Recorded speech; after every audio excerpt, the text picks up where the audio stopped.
जय हिंद दोस्तों, आपका स्वागत है हमारे YouTube channel learning point with Abhishek में। दोस्तों, आज प्रैक्टिस डिक्टेशन सीरीज़ का 12वां डिक्टेशन है। तो फ्रेंड्स, इसमें 80 शब्द प्रति मिनट से 120 शब्द प्रति मिनट का डिक्टेशन दिया जाता है। Dictation start. जब से जम्मू कश्मीर का विशेष दर्जा खत्म हुआ है और उसे केंद्र शासित प्रदेशों में बांट दिया गया है, तब से वहां सक्रिय चरमपंथी संगठनों की गतिविधियां बढ़ गई हैं। हालांकि सुरक्षा बलों की मुस्तैदी और सख्त कार्रवाई की वजह से पिछले एक साल में वहां आतंकी हमलों में काफ़ी कमी आई है। पाकिस्तान की तरफ से मिलने वाली मदद और सह भी थम गई है। सीमा पर अब संघर्ष विराम का पालन किया जा रहा है, पर जैसे ही घाटी के प्रमुख राजनीतिक दलों के नेताओं ने प्रधानमंत्री के बुलावे को स्वीकार कर लिया, वैसे ही वहां की अलगाववादी ताकतें फिर से हरकत में आ गईं। खुफिया एजेंसियों और सुरक्षा बलों को इसकी आशंका पहले से थी, इसलिए जिस दिन घाटी के नेताओं की प्रधानमंत्री के साथ बातचीत होनी थी, उससे पहले ही वहां सुरक्षा इंतजाम बढ़ा दिया गया था। इसके बावजूद आतंकियों ने जम्मू हवाई अड्डे के पास वायुसेना परिसर में ड्रोन से बारूदी विस्फोट कर दिया। अभी तक उस घटना की जिम्मेदारी किसी आतंकी संगठन ने नहीं ली है, पर लश्कर तैयबा पर शक जाहिर किया जा रहा है। राष्ट्रीय सुरक्षा एजेंसी घटना की जांच कर रही है। इस घटना के एक दिन बाद ही एक विशेष पुलिस अधिकारी के घर में घुसकर आतंकियों ने अधिकारी, उसकी पत्नी और बेटी की हत्या कर दी। उसके बाद भी सीमा पार से हमले की नीयत से आए 2 ड्रोन जम्मू के वायुसेना क्षेत्र में देखे गए। हालांकि इन घटनाओं के बाद यह सवाल स्वाभाविक रूप से उठता है कि जब ऐसी आतंकी हरकतों की आशंका पहले से थी और सुरक्षा बल उन्हें रोकने के लिए सतर्क थे, तब भी चरमपंथी अपने मंसूबे में कामयाब कैसे हो गए। कैसे सुरक्षा उपकरणों को ड्रोन की भनक तक नहीं लग पाई, मगर जिस तरह आतंकी संगठन अत्याधुनिक तकनीकों का उपयोग करते और भारतीय सुरक्षा बलों को चकमा और चुनौती देने का लगातार प्रयास करते रहे हैं, उसमें ये हमले करने में भी कामयाब हो गए।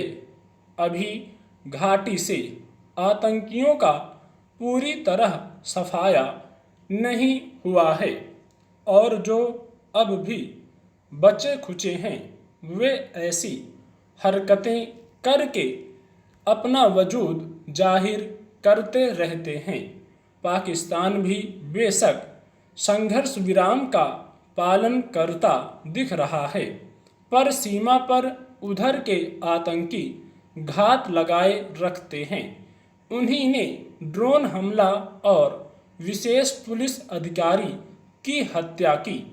विशेष पुलिस अधिकारी दरअसल जम्मू पुलिस के मुलाजिम तो नहीं होते, पर वे आतंकियों का सुराग जुटाने और उनके सफाई के लिए चलाए जा रहे अभियान में सहायक होते हैं।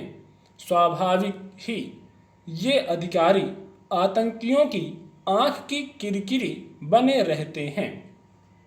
जब तक जम्मू कश्मीर को विशेष दर्जा मिला हुआ था और वहां आज़ादी की मांग उठाने की संभावना बची हुई थी, तब तक दहशतगर्दों के लिए भी जमीन बची हुई थी। पाकिस्तान से भी उन्हें मदद मिलती थी, मगर जब पाकिस्तान खुद अपने अंदरूनी हालात से परेशान है और ऊपर से आतंकवाद रोकने को लेकर उस पर अंतर्राष्ट्रीय दबाव है, इसलिए अब वह कश्मीर मसले पर पहले जैसा उग्र रुख अख्तियार नहीं करता। फिर घाटी में स्थानीय लोगों का समर्थन भी अब दहशतगर्दों को पहले जैसा नहीं मिल पाता। इस तरह स्वाभाविक ही उनमें हताशा दिखाई देने लगी है। अब उन्हें लगने लगा है कि जिस तरह घाटी के राजनीतिक दल लोकतंत्र बहाली की दिशा में आगे बढ़ रहे हैं, उससे अलगाववाद का मुद्दा ही कहीं हाशिए पर चला जाएगा। ये हमले उनकी इसी हताशा का नतीजा हैं। देश में रोजाना संक्रमण के मामले भले 50,000 से नीचे आ गए हों, लेकिन दूसरी लहर का खतरा अभी बना हुआ है। महामारी से निपटने के लिए बनाए गए उच्च स्तरीय मंत्री समूह ने भी अब इस बात की पुष्टि कर दी है कि दूसरी लहर खत्म नहीं हुई है। फिलहाल राहत इतनी ही है कि संक्रमण फैलने की रफ्तार कम पड़ी है। सक्रिय मामलों की संख्या अभी भी 5.5 लाख से ऊपर है। ऐसे में यह मानना कि खतरा कम पड़ गया है बड़ी भूल होगी। चिंता की बात तो यह है कि देश के 80 जिलों में संक्रमण की दर कम नहीं पड़ी है। ये जिले महाराष्ट्र, केरल, तमिलनाडु, कर्नाटक सहित कुछ राज्यों के हैं। इससे यह तो स्पष्ट है कि ये जिले देश में संक्रमण फैलाने का फिर से बड़ा कारण बन सकते हैं। अब खतरा इसलिए भी ज़्यादा है कि कई राज्यों ने अपने यहाँ प्रतिबंध हटा लिए हैं। महानगरों में मेट्रो सहित परिवहन के तमाम साधन शुरू कर दिए गए हैं। ऐसे में संक्रमण कब कहाँ जोर पकड़ ले कुछ नहीं कहा जा सकता। भारत का संकट इसलिए भी ज़्यादा विकट है कि तीसरी लहर का खतरा सामने है। कोरोना विषाणु के डेल्टा प्लस रूप के मामले जिस तेजी से बढ़े हैं, वे भी चिंता बढ़ा रहे हैं। अब तक 12 राज्यों में 50 से ज़्यादा मामले मिल चुके हैं। बताया जा रहा है कि विषाणु का यह रूप संक्रमण फैलाने और मारक क्षमता में डेल्टा रूप से 8 गुना ज़्यादा घातक है। ऐसे में अगर डेल्टा प्लस विषाणु तीसरी लहर का कारण बना तो लेने के देने पड़ सकते हैं। इस खतरे को भांपते हुए ही महाराष्ट्र सरकार ने अपने यहाँ फिर से सख्त पाबंदियां लागू कर दी हैं। मुश्किल यह भी है कि जिन 12 राज्यों में डेल्टा प्लस के मामले मिले हैं, उनमें कितने लोगों तक यह संक्रमण फैल चुका होगा, इसका अभी कोई अनुमान नहीं लगाया जा सका है। इस खतरे को देखते हुए ही केंद्र सरकार ने पिछले हफ्ते राज्यों को परामर्श जारी किया था कि वे डेल्टा प्लस के खतरे से निपटने को तैयार रहें। सरकार ने इसे चिंताजनक विषाणु की श्रेणी में रखा है। जाहिर है अगर तीसरी लहर आई, जैसी कि प्रबल आशंका है, तो संकट कहीं ज्यादा विकराल रूप धारण कर जाएगा। जहां तक टीकाकरण का सवाल है, भारत में अब तक 33 करोड़ लोगों को टीका लग चुका है। मुश्किल यह है कि देश के पास टीकों का भारी अभाव है। इसलिए लोगों को टीकाकरण के लिए इंतजार करना पड़ रहा है। कहने को 21 जून को टीकाकरण का बड़ा अभियान शुरू किया गया।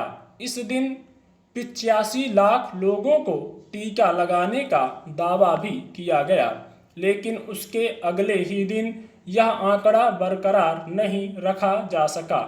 तब से अब तक एक भी दिन ऐसा नहीं हुआ जब 80 लाख लोगों को टीका लगा हो। अभी यह भी पता नहीं है कि डेल्टा और डेल्टा प्लस संक्रमण को रोकने में भारत में उपलब्ध देशी विदेशी टीके कितने प्रभावी हैं, लेकिन इतना दावा जरूर है कि जिन लोगों को टीका लग चुका है उन्हें संक्रमण से काफ़ी हद तक सुरक्षा मिल जाएगी। इसलिए सबसे ज़्यादा जोर टीकाकरण पर है।